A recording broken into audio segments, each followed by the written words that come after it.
عائشہ رضی اللہ تعالی عنہ حضور اکرم صلی اللہ علیہ وآلہ وسلم کی بھوک کی شدت کو دیکھ کر رونے لگی۔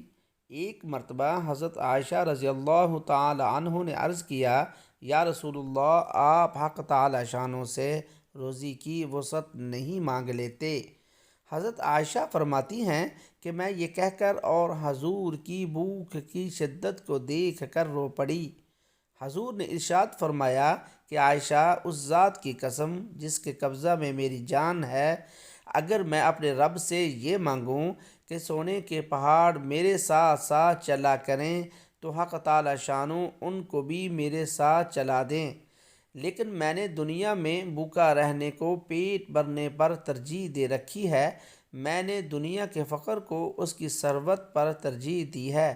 عائشہ، دنیا محمد صلی اللہ علیہ وآلہ وسلم اور اس کی آل کے لیے مناسب نہیں ہے۔